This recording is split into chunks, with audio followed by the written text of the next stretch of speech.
have a calling to be in that organization, or you feel compelled to do your research on that organization, it doesn't matter if you're femme or butch or whatever, if you have a, you know what I'm saying, if you do the research, if you find that the community service efforts are what you're looking for, or whatever, what have you, do the research, and then you'll find out which one, no matter what the stance is, where you actually fit. I think I think that's from the first one to five. Kappa. You have a, or you have one in Raleigh? Well, the Zeta chapter is from Raleigh. We cover Raleigh, Greensboro, and Charlotte. So we are the chapter for North Carolina. And the second one was, we don't know who you are. Can you tell us who you are? Because you weren't here when everybody else. This one, history of fraternity. Oh, it's called history. Yes. Okay, Theta Zeta Fraternity was founded January 16, 2008, incorporated February 29, 2008, in New Orleans, Louisiana. Since then, like I said, I went into the service. We've been doing the We Are Aware for HIV and AIDS awareness, and also the Chance program, working with the youth and mentoring youth, and basically trying to get the LGBT Greek letter organizations more united, and just the community as a whole, so we can work together and start really focusing on the issues of the community as a whole. So you're more of a dominant? Yes. Alright, Dominant women. You have a question in the back, and then I have a question. And greetings and good evening. Good evening. I'm a member of Theta Zeta Fraternity Incorporated. This is my bruh sitting up here on the board. I was just trying to reiterate on for what she was saying about what I feel like my personal opinion is, and LGBT as a whole. I'm sorry. What I feel like we represent in LGBT as a whole is that we get stuck, like, you know, a lot of you said, we get stuck on labels. Femme, even when it comes down to lesbian, gay, transgender, you get into a lot of those, what I consider technicalities. If you are who you say you are, and see, my thing is I'm highly religious, and my bro can absolutely, you know, bid for me on that. God is love, period.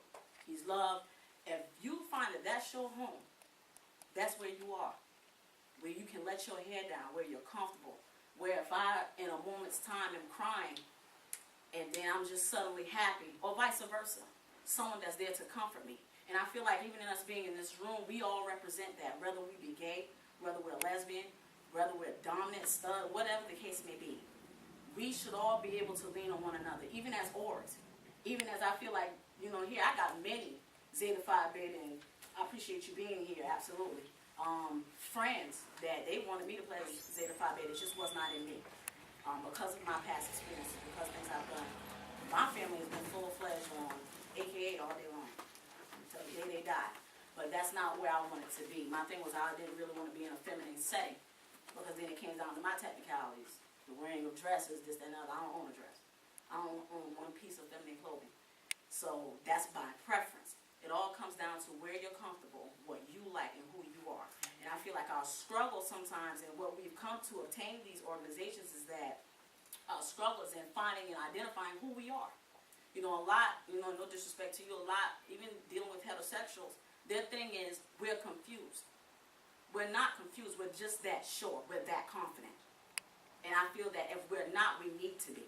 I'm only 24 years old standing here in front of you, but I'm sure of who I am. No one in this room can tell me who I am. Rather it be shedding my Theta land name of Cavalier to be who I am as Kiera Fail. That's who I represent day in, day out. That's what my brother means when he say commitment, when we say to one another. If you can't be committed to anything, you're nothing. And that's life. So it really boils down to who you say you are, who you identify with, and who you keep company with. And that's really what it's about. And I feel like we need to become more in unifying, not just in our own communities, but in everyone's community. Because eventually, what will all come to pass is none of this will exist. All these things will be shed, just as flesh.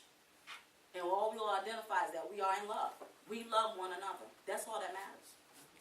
If you can love me as I can equally love you, that's all that I care about. Because then comes the respect. then comes integrity, then comes loyalty. And I can always know I don't have to live my life looking over my shoulder. But you'll be standing right by my side. And that's really what it boils down to.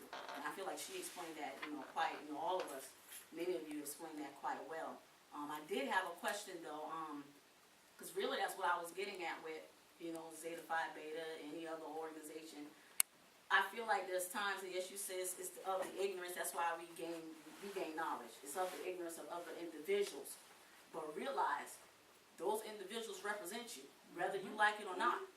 So my thing is, in our challenges is that, why can't we be the equivalent? Why does it seem that Kappa, Kappa Alpha Psi, or, Alphas, or, because we always get confused with Alpha. We don't want to be Alpha. Please don't confuse that. Don't misunderstand that. And I'm sure Phi Alpha, we don't want to be Kappas. No, we're not. Fact of the matter is, we are who we say we are. So what makes D9s the epitome? In other words, who made you rulers? Preach. You might have been the first, but you will not be the last. And there's always someone behind you. Can I speak on that? I don't want to interrupt you. But I was going to play devil's advocate, but I think I heard my answer, but I'm going to ask anyway. I think it sounds like you guys are doing the same thing that Divine Nine. Absolutely. Yeah, exactly. So you're selective with who you let in your organization, just as we are and continue to be. So I don't think it's ever a thing of whether you're straight or gay. It's just whether or not that organization allows you in. And that goes into my question, which is kind of loaded. Is being on the collegiate campus important to you guys? And if so, do you feel that if you were more inclusive, you could be on those campuses? Because I don't think Alpha or any of the Divine Nine, they don't sell themselves as being a place for straight or heterosexual men or women. They're a place for brotherhood and sisterhood. So do you guys feel, and is it a concern to you, that if you were more inclusive of just women in general or men in general, that you would be allowed on those campuses? And the second part of that question is, it sounds like all you guys were founded in the South. Have you guys pushed outside of the Bible Belt or outside of the South to encompass or incorporate those areas in order to I guess to grow? Because I think if you were in more liberal states, then you guys would be more welcome on campuses. Because you're in the South, that's your pushback. So anybody who'd like to answer can answer. Thank you. Let me collect my thoughts real Did you get those questions? That's a lot of them. I know, child. I'm trying to get it together. The first one. So the first question is, Okay, the inclusive K-Side is, we were founded as an organization for gay, bisexual men. Since then, we have changed to an organization for progressive men. Now, is 99.99998% of our organization gay? Yes. Would a heterosexual man be welcome to K-Side? Yes. But the thing is, he would have to know the type of organization that he is coming into. Even though we are a progressive organization, meaning that we allow straight men, our focus is on the LGBT community because this focus is needed. I think a lot of times with the reason that we're not inclusive, the reason that we don't show such diversity is because sometimes, I know, for example, an organization had a heterosexual person come into a certain chapter, and this person wanted them to stop working with a particular organization because they were like, well, I'm not gay. Well, okay, that's wonderful, you're not gay, but this organization was founded for gay men. So if that's not the path that you're on as far as your calling to service, then no, we're not inclusive. For K-Side at least, I don't think we're worried about not being collegiate because we are having such a rapid rate of growth and such success in the endeavors that we're taking on that being on a college campus is not that important to us. Most of our members are collegiate or have obtained a degree of higher education.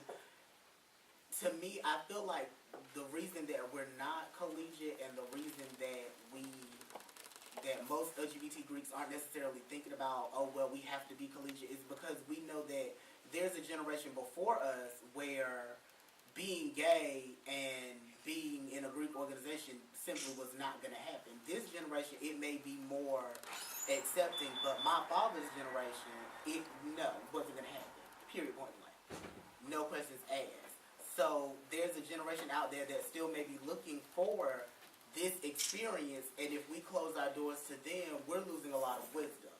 we're losing history. We're losing what they can bring to the organization as well. So I think that's why we're inclusive. It's just not we about to go shouting from the rooftop, oh yeah, straight people come on in, because this organization has certain guidelines. This organization has certain things that we do for service.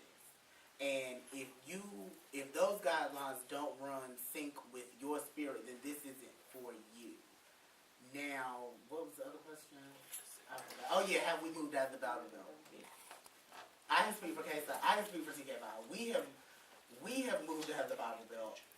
In KSI, we actually have bigger growth outside of the Bible Belt. We have our biggest chapter, which has 20-something people. It's in Chicago, the Delta chapter. We have a chapter that's growing in Lambda in Boston. We have a chapter in New York. No, a colony in New York, I'm sorry, that just got founded.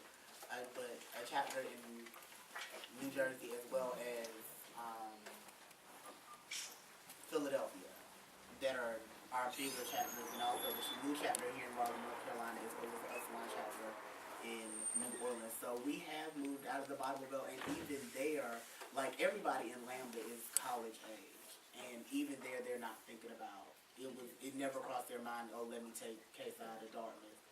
They don't want to do it because they feel like then we would be closing our doors to an element that we do want. Because we do have the oldest member of KSI is 60-something years old. And he has yet to miss an event.